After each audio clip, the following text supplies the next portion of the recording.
mean, 17 years of struggle, basically, for me. I came out 17 years ago, and it's been 17 years of struggle, and I never would have thought at that time that I would see something like this. The last time there was a gay and lesbian march was in 1987. That was even before I came out. So this is my first march. I'm glad to be here, and I look forward to marching with 1 million of my gay and lesbian brothers and sisters, marching for civil rights, not only in the military, but in every aspect of the society. To be at the march today means that I can be transgendered and I can be a butch lesbian, and I don't have to choose one or the other. I can be all of who I am at the very same moment and celebrate it with 1 to 2 million of my other sisters and brothers. It's not as if gay people are looking for rights that are above and beyond the average American citizen. We just need to end the discrimination that is going on from the religious right, the conservatism of the country, and you know, to show that we're here. I feel effervescent. I mean, if you're gay, you're gay. If you're straight, you're straight. I mean, I don't see no problems with it. We're happy that so many of us are together. This is a fabulous day. The sun is shining, the sky is blue, there's all sorts of good-hearted people here, and we're here for a purpose. We're here to show solidarity with the rest of the 2 million people for gay and lesbian rights. To lobby our congressman to have a good time, to see everybody we haven't seen in years. Stop the ban on homosexuals in the military. The main reason why I'm here is because I think it's my responsibility, as other people before me have done certain things to evolve the movement and the cause for gay people, lesbians, gays. I feel it's my responsibility to do the same thing for those that are going to come behind me. I'm here for a number of reasons. First, as an African-American gay man, I feel it's important that I stand and be counted, and that in some modest way my voice be heard as a complainant for the kinds of second-class status that I and others like me receive. And as an African-American, I know the experiences and the pain and the kinds of deprivation which occurs when one is treated in a second-class capacity. And I've translated that hurt to my gay experience. But I've also translated that to a kind of pride and a kind of determination that all parts of me are going to be treated as a full American with the affirmation of all of those things that are supposedly within my purview as an American who is proud of his country and who has served his country. And so I'm here today, and I gladly stand up and be counted and represented. And finally, I guess I'm here because today represents the future. It's the beginning of, I think, a committed struggle on the part of us as gay people. And perhaps we can reach to the real moral fiber and the real integrity that we Americans claim, and persuade the country with our best persuasive device here, millions of men and women who are supporting us and our presence this afternoon, and entreat the government to extend to us all the rights and privileges that have been extended to others. And we are committed to that fight. And today, I think, initiates the longevity. And I hope we don't have to come back, but if we have to, I'll be here again.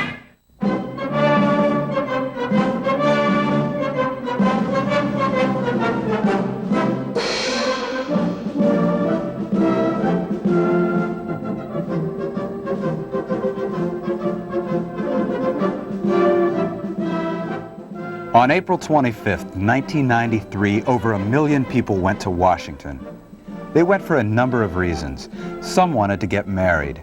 Some wanted to join the Army. Others were protesting the high cost of medicine for AIDS patients. But everyone was in Washington for the same reason.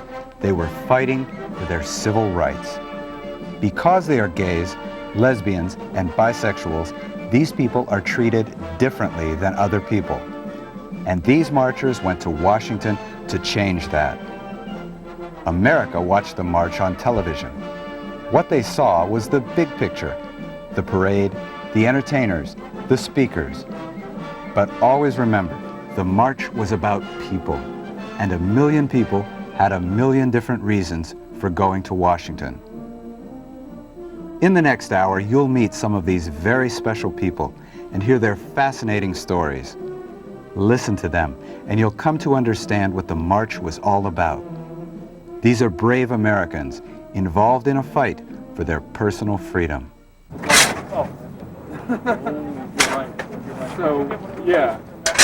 Okay, my name is Randolph Baxter. I'm a registered scouter. That's an adult scout leader as a commissioner at large with the Mount Diablo Silverado Council in California. And I'm here with the Forgotten Scouts on their park beautification project as part of the March on Washington in April 1993.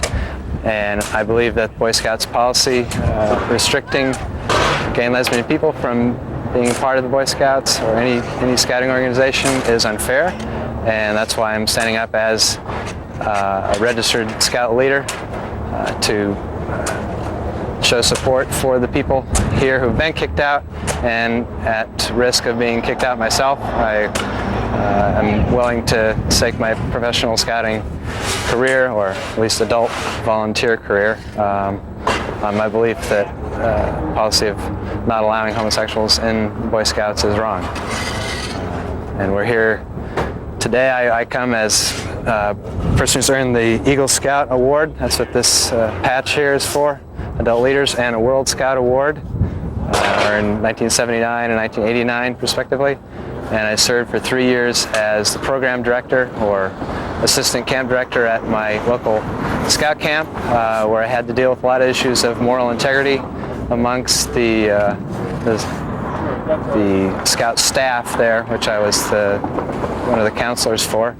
And I would have liked to have talked about issues of sexuality, because a lot of the scouts and the leaders had questions about that, but it was a taboo subject, and I feel that the Scouts was deficient in not allowing us to work through these areas.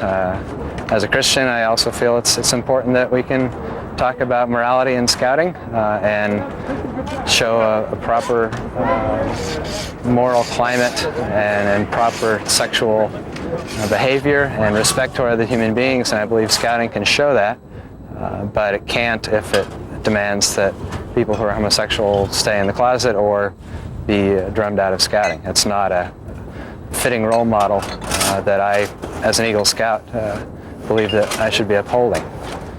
And I think I can be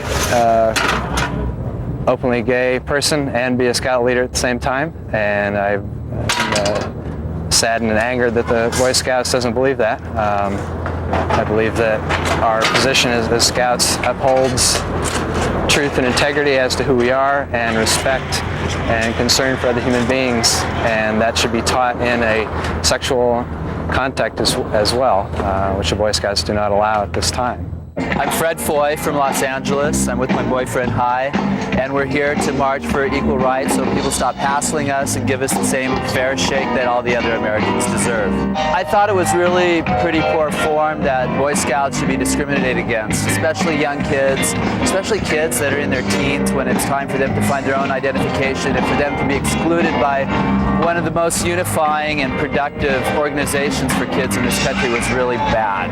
So I decided to break out my old uniform and just kind of make a statement about it here at the march. We will not rest in peace, hey, sure now! We will not rest in peace, hey, sure now! We will not rest in peace, hey, sure now! We're here to tell all of the drug manufacturers that we need access to their drugs on a compassionate use basis, not only in the United States, but all over the world, and that includes Africa and Asia and South America. Hey, hey, PMA, how many people died today? Hey, hey, PMA.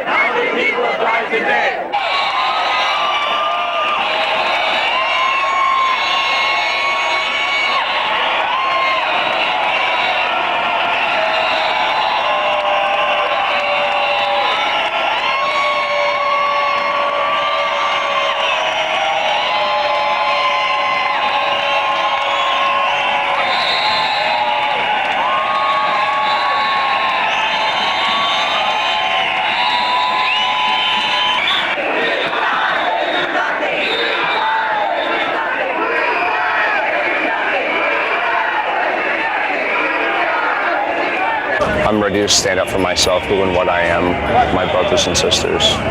I'm also a person living with HIV. I'm also up here advocating equal rights for HIV-positive persons. I don't think they were ever acknowledged. It's been 12 years of unadulterated genocide by the hands of the U.S. government.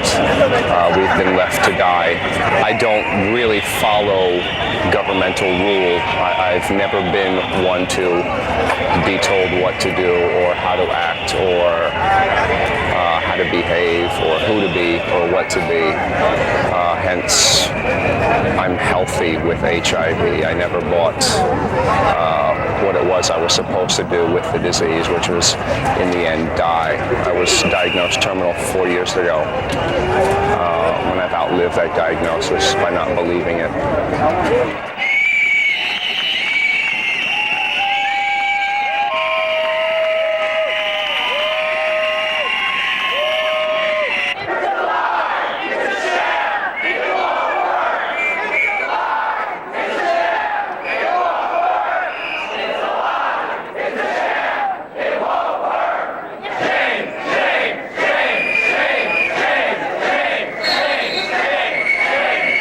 I have had many friends who have died of AIDS, okay? And I have people who have AIDS in my life. And not all of them are gay, not all of them are men. And I'm here because I'm walking for them because they can't. My name is Bruce Pettis. We're in Bellingham, Washington. And my friend Kelly and I left about 5 days ago and drove across the United States to be here. And we're looking forward to a wonderful weekend. Love to all my gay brothers and sisters worldwide. Just deep caring and feeling for all of them, and I wish them well. I wrote a name, Lee Bush, who was a very, very dear friend of mine. We worked together on the march in 1987. He was the national director of the march and did all the organizing here in Washington. And we miss him very much. Wish he could be here for this one because he had a vision of this happening again and much larger. And I think the march has actually ended up this time having far more importance than we ever imagined it would. My name is Chuck Rose from Atlanta, and I'm here for lots of reasons. I'm at the quilt to present the lover of the quilt for my partner and for my lover who I'm missing a lot today. And I'm here to march and be with my sisters and brothers. I was here in '87 and it was the most powerful experience I ever had. But it was also really important for me to finally pin my quilt on. It's been 4 years since Gary died, and this was like the last step in saying goodbye and finally letting go. So I still don't feel like it's finished. It might not ever be finished, but I can always come back. But he'll be with me for a long time.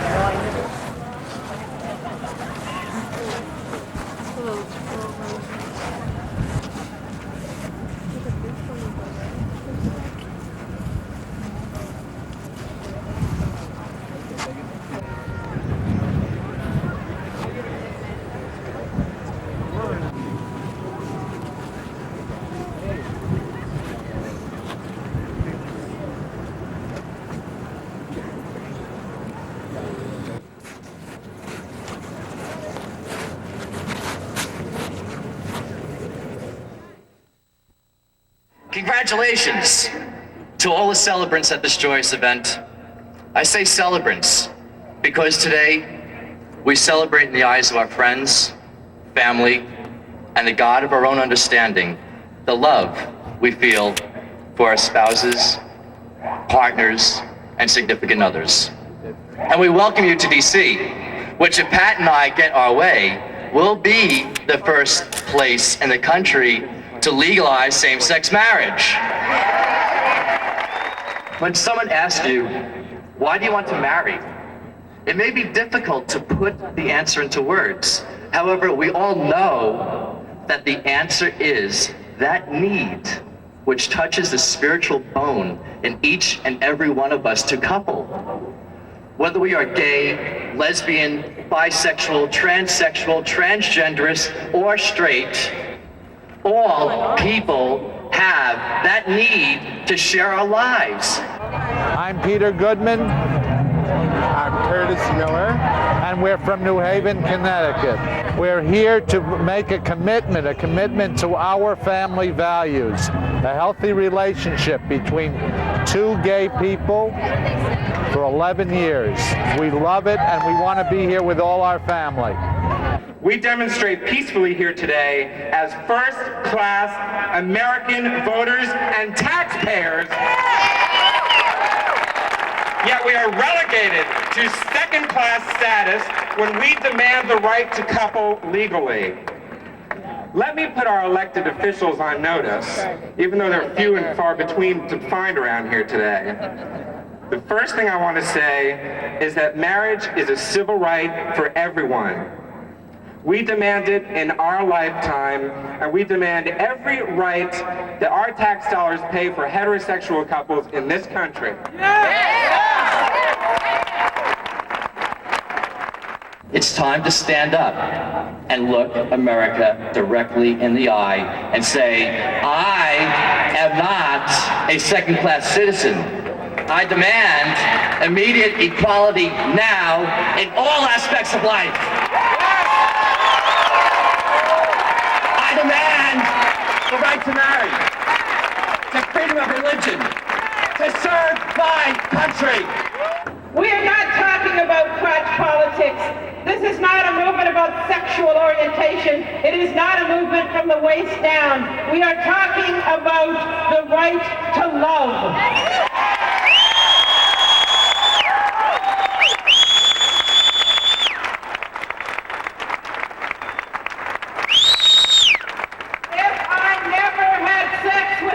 Again, I would still be a lesbian.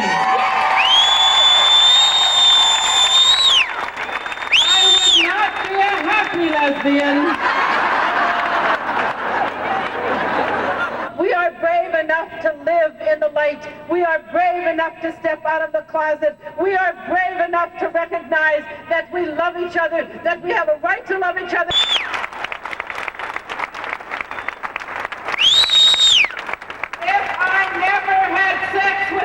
Again, I would still be a lesbian. I would not be a happy lesbian. We are brave enough to live in the light. We are brave enough to step out of the closet. We are brave enough to recognize that we love each other, that we have a right to love each other, that we have a duty to love each other, and you someday shall all be free, and someday we shall all live in the light. Thank you. You know, Bobby and Kay, I know that you've, been together a long time, but tell me something. How did you two first meet?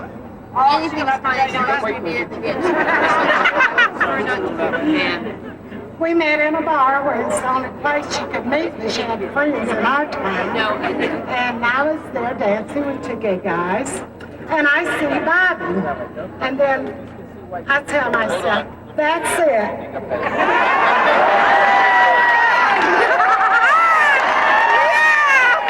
And I started knocking Bobby over the dance floor with my hip to get attention. And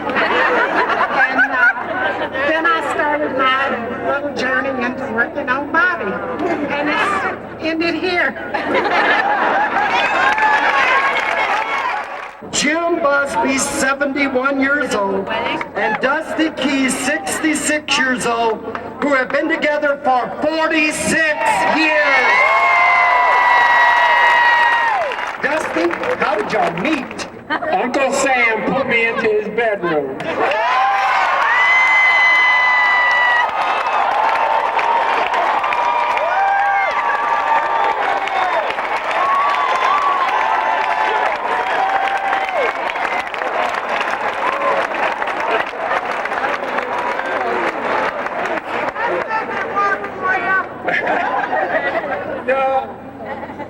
I came to Washington to work for the government.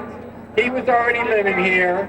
and the Veterans Administration called this kindly house owner and said she had someone very nice for someone who had already was living there. And so they put me into Jim's bedroom. Two people come to meet one another, how some magical, wondrous spark is kindled within each, and how they happen to take the risk of giving voice to their private feelings. These are the reasons why we're here. From ages forgotten, humanity has rejoiced and offered prayers of hope and thanksgiving when two among them have found each other. This morning we gather to continue the tradition, to rejoice with prayers of hope and joy for each of you who have managed to stumble into love. Beloved, hear these words of wisdom. If I give away all that I own, and if I hand over my body so I can boast, but do not have love, I gain nothing. Love is patient. Love is kind. Love is not envious or boastful or arrogant or rude. It does not insist on its own way. It is not irritable or resentful. It does not rejoice in wrongdoing, but rejoices in the truth. It bears all things, believes all things, hopes all things, endures all things. Love never ends. The member of the couple who is standing on this side, my right, you're my left for me. Would you do two things? First, I want you to turn to your other half. Tell them why you love them. And second, tell them why this ceremony is important to you. Pretend nobody's around but the two of you, and do that right now, the first part of the couple. I ask, before this ceremony, that each of you bring a token of your covenant. At this time, I would ask that the individual member of the couple to my left take your gift, whether it is a ring, a bracelet, pin, or some token, even if it's just a kiss of your affection. Repeat after me, and then give the token of your affection to your partner. I give this gift as a token of our covenant. Would you repeat after me? I give this gift as a token of our covenant. I'm not hearing you out there. Say it out loud. Vowing to live together in close friendship and love, and to strive for a fuller knowledge of your being, to care for you above all others. I pledge myself to recognize your needs, to encourage your full potential, and to love you even as I love myself. May love dwell between you and me forever. For as much as each of these couples have declared their love one to another, and have given tokens of their covenant each to the other, and have done this willingly before their friends gathered here, as well as the larger American community, we proclaim together our right as couples in hope that the day will come when not only our own community will recognize our relationships, but the laws of our countries also. Couples, you may kiss.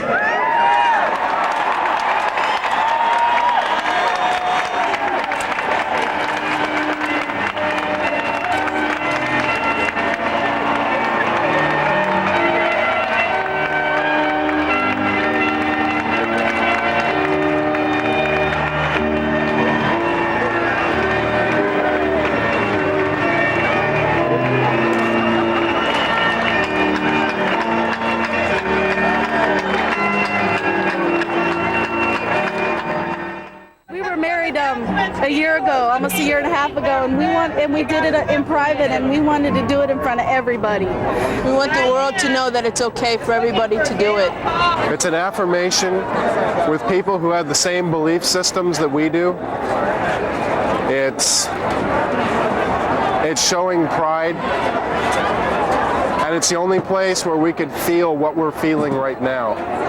We'd never be able to feel this with 5 or 10 or 20 friends around. But with 500,000 people, there's nothing like it. We're not alone. We're not alone. We haven't met very long ago.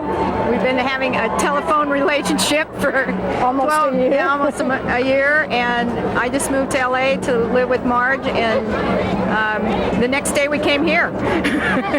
So we thought it was a great way to begin living together, to really be together. We made a bonding in front of God and the country, and personal bonding between each other, final commitment. We've made this before, but it's nice to do it in public and before God.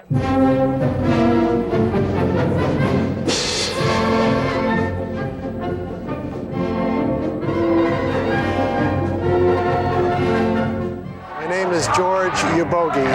We're here to support our son, Seth, who is down here in the San Francisco contingent.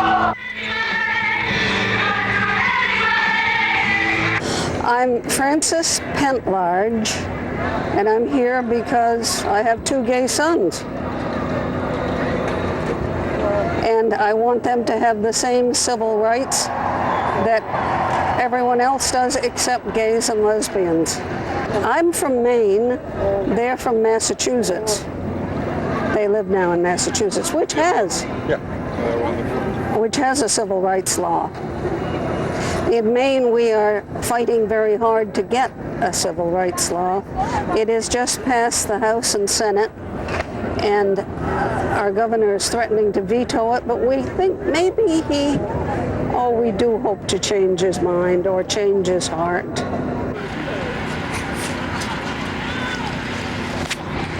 My name is Dave Buller from Baltimore, Maryland, and I'm here because my mother's a lesbian and I'm gay too. She came to visit me a few years ago and came out to me, and the next day I came out to her, so I feel I'm very lucky. How much more accepting can you have a mom be when she's a lesbian? I wish she could be here today. She's in Florida with her lover, and last time I saw a crowd like Mexico. They have no idea what this is about. To experience this it's such a powerful thing.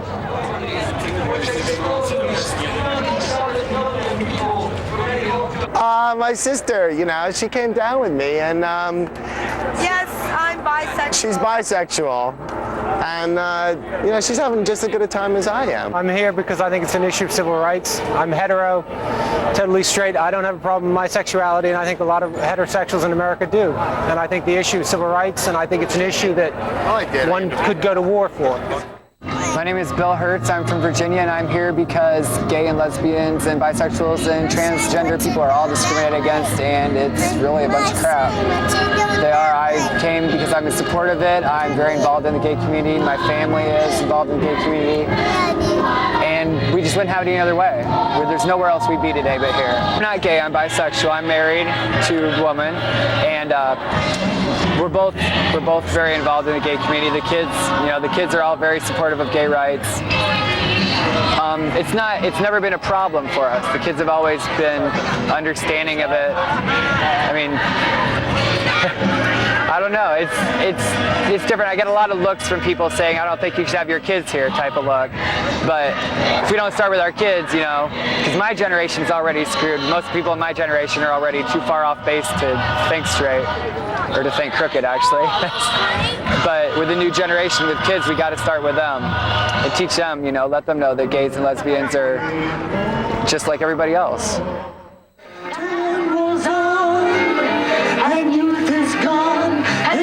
Straighten up when you bend, but stiff back or stiff knees, you stand straight up. Please. We don't get depressed. Here's what we'll call our golden rule. Have faith in you and the things you do. You won't go wrong. Oh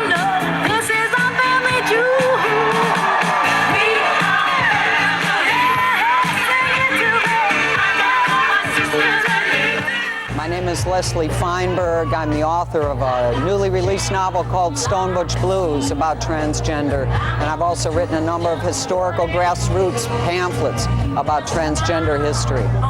The history of people who are differently gendered, and by that I mean masculine women and feminine men, as a gross simplification, is an overlapping population with that of the lesbian gay community, fought many of the major battles that led up to the Stonewall Rebellion, including the Stonewall Rebellion, and helped give birth to the modern lesbian gay movement. And now we're struggling very much to both define ourselves as a community and also define our relationship to an overlapping lesbian, gay, and bi community.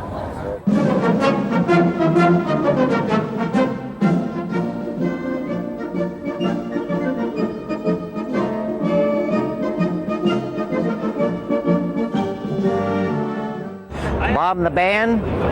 Well, it means get rid of the ban for, like the campaign for military service. It means forget it. It's ridiculous. Bomb it. Get rid of it.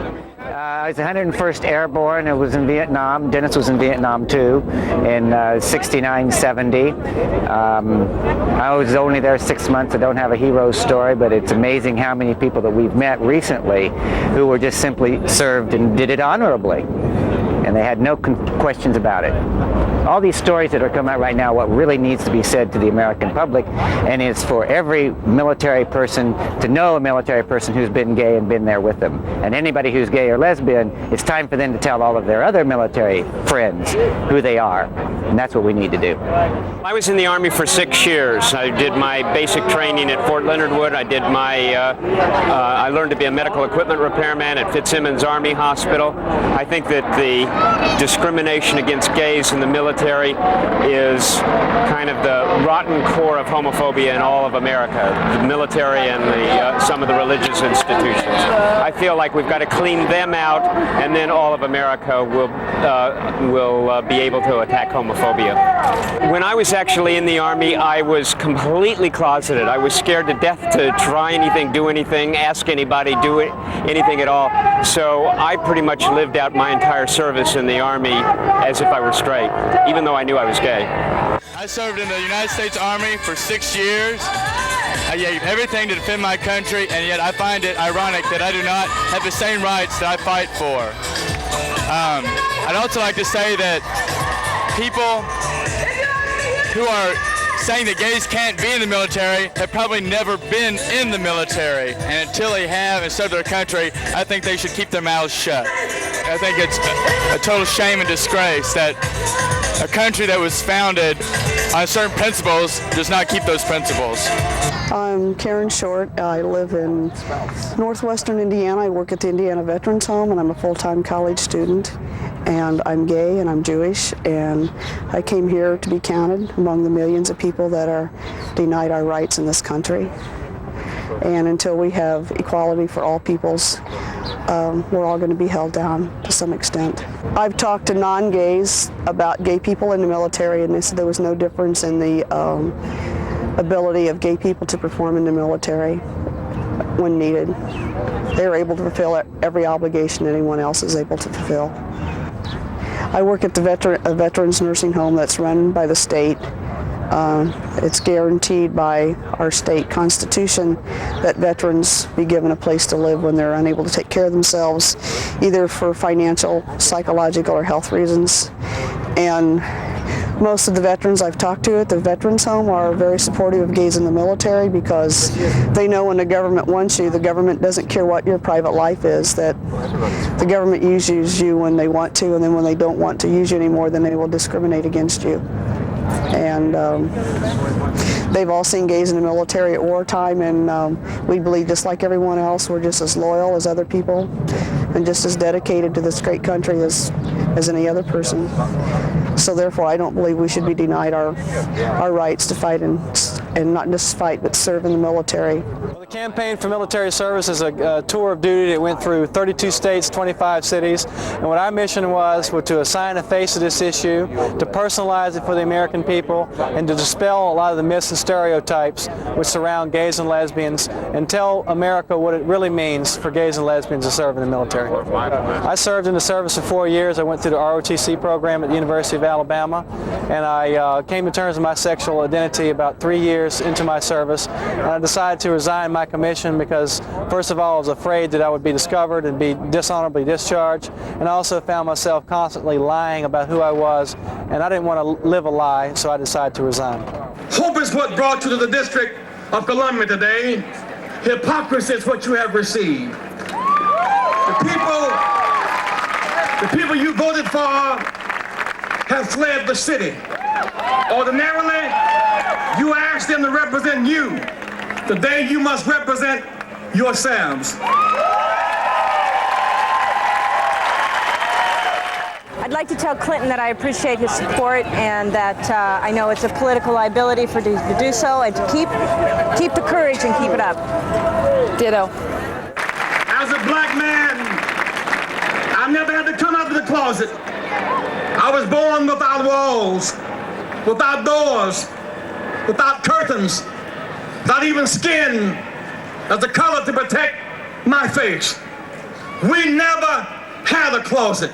We've always had to fight racism and sexism and anti-Semitism and homophobia and fascism and meanness. These are the words of Senator Murray. Not too long ago, a legislator told me, you can't make a difference. In his eyes, she was just a woman. She was just a wife. She was just a mom in tennis shoes. But I knew what is right and what is wrong, and I was determined to fight for what I believe in, said Senator Murray. Now I'm a United States Senator, dispatched with the honor of representing a state that is a leader in respecting and protecting individual rights and freedoms. I still know the difference between right and wrong, and I am still fighting for the fundamental, inalienable rights of all our citizens. With this in mind, I stand in solidarity with Washington State's delegation to the 1993 March on Washington for lesbian, gay, bi, equal rights and liberation, and may I add, transgender people too! Everybody is somebody. Keep hope alive. Keep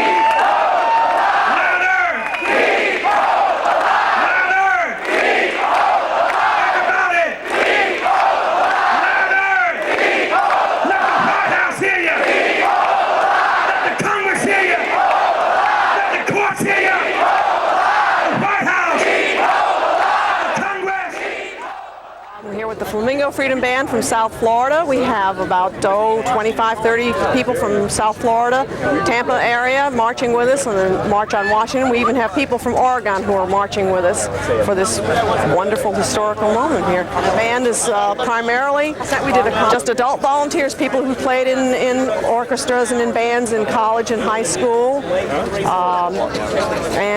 I didn't play in a high school band, but I just love to play. I used to play a little on the side with the banjo, but there's no room for a banjo, so I'm playing cymbals.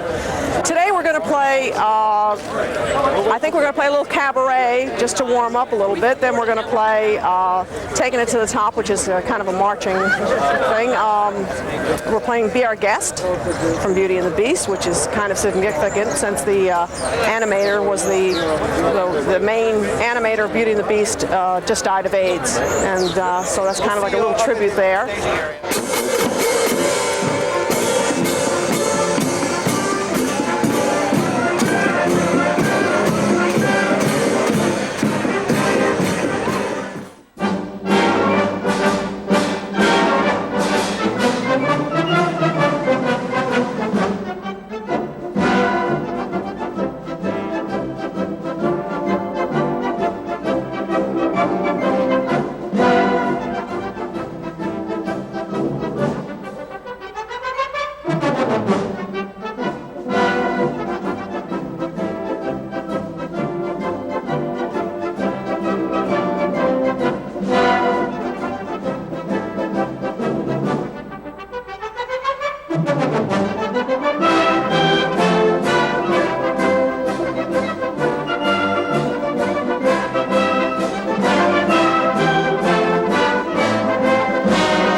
My name is Rocco DeLeo. I'm a major with the Miami Beach Police Department. I am the commander of the Uniform Patrol Division.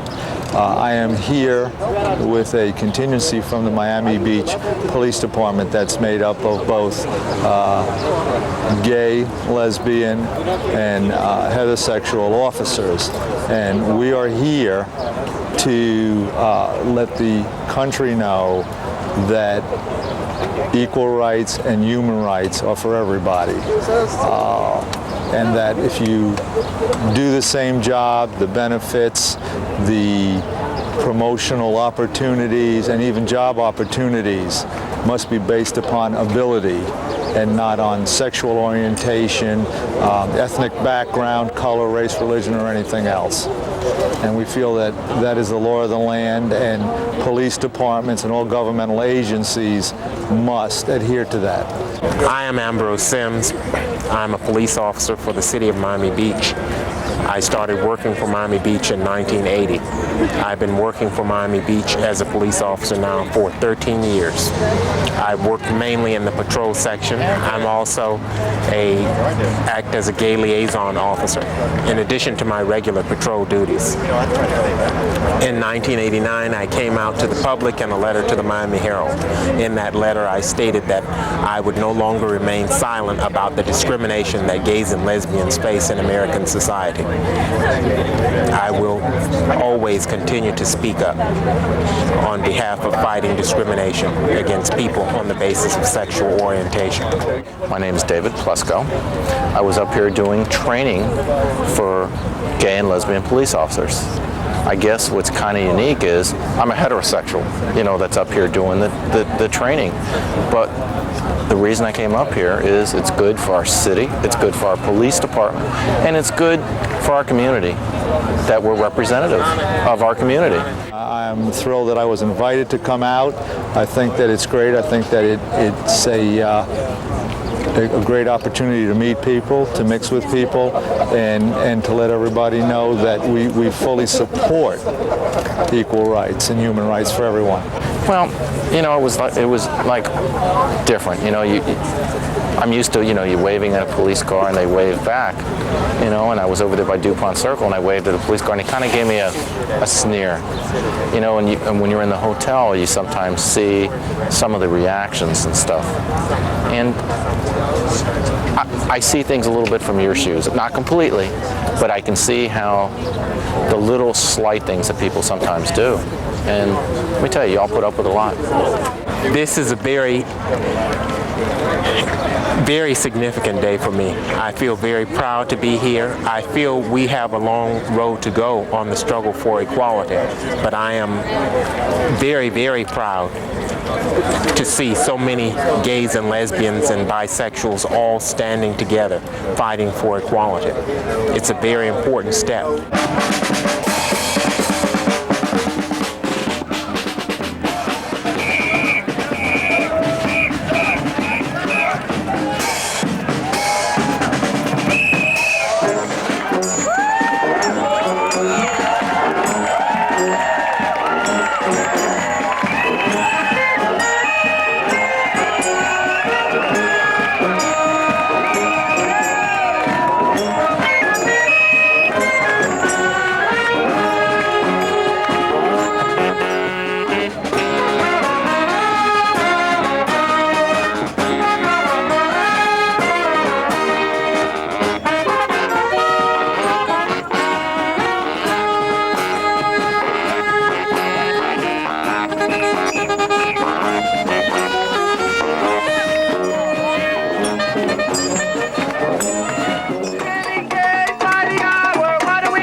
C.C. Adams, and I'm here with the leather community from Pittsburgh, Pennsylvania.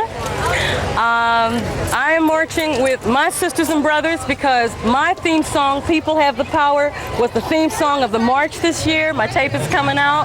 Hope you buy it. Every proceed goes to the Elizabeth Taylor AIDS Research Fund here in Washington, D.C. It's a good cause.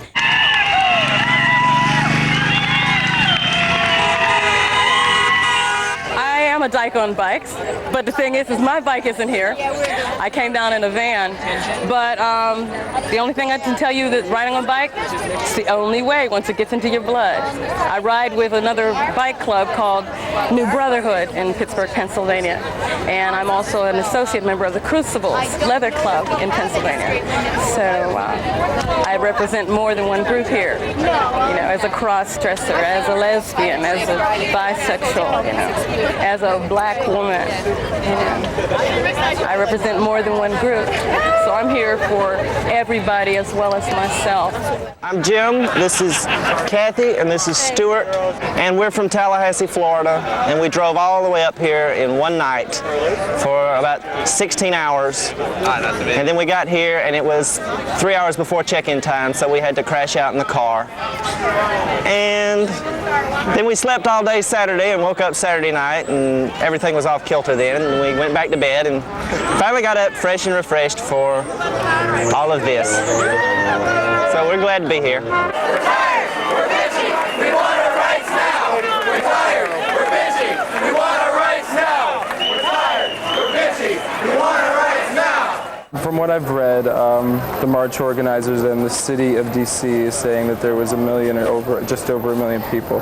Unfortunately, the Parks and Recreation are saying there was 300,000, but as we've known from experience, they tend to cut the number in half or less. However, I was here for the Choice March a few months back, and I know from being there and being here that it seemed to me that there were many, many more people here than at the Choice March.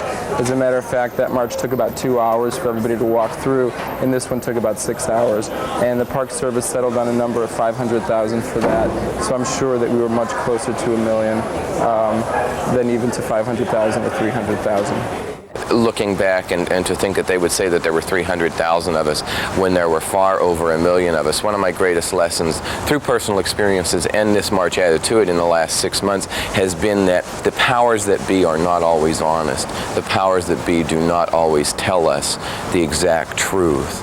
And it's unfortunately, maybe a negative reinforcement is I go through life thinking if I'm honest, everybody's honest. And to find out that the so-called authority figures in our life are maybe not always on top and honest and above board it's a bit of a revelation, and it hurts.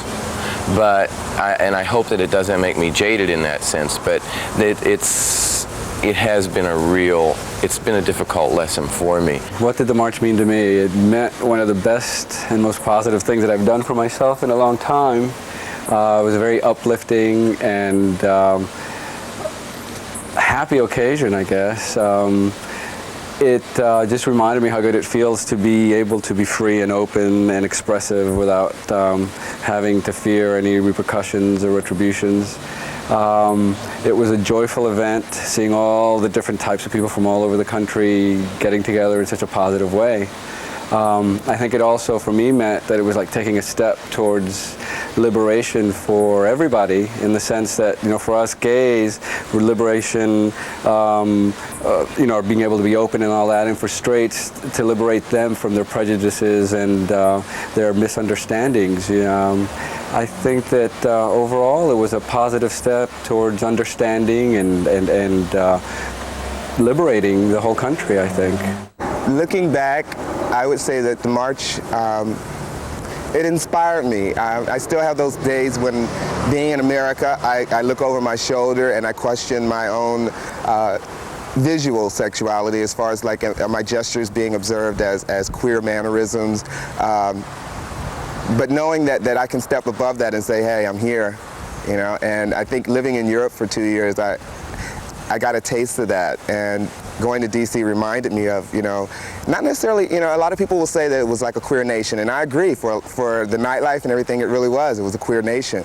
But overall, you lost that complex of like being visible, you know, like you don't have to cover up, you don't have to put a lot of pretense on, and that was good. So looking back, I think that's one of the things that I got out of it. The thing that stands out the most in my memory is the different faces, but especially when I was marching and seeing people, seeing me and the group I was with, and they're clapping and smiling, and they're feeling joy for who I was and I feeling that joy as well. Looking back, it was a total feeling of empowerment. Prior to going to the march, I had gone through a lot of kind of like some personal discomforts and difficulties in my life at home, and had been feeling very powerless, and really, I guess maybe in feeling some self-pity or whatnot, thinking, oh, well, like, what's the use? And going to the march, fortunately, got me back. It got me centered. It made me realize who I am. It made me realize my significance as a person on this planet. It was, I think, a life-changing experience. I think it was an incredible experience. Not just the march itself, but really, I've been here for 5 days, and I think over the course of the days, it's just been a very empowering experience, having all these people around you, not just at the march, but in the Gay Quarter and DuPont Circle, the different areas in the city, and being with all this energy around you. Today, I think, initiates the longevity. And I hope we don't have to come back, but if we have to, I'll be here again.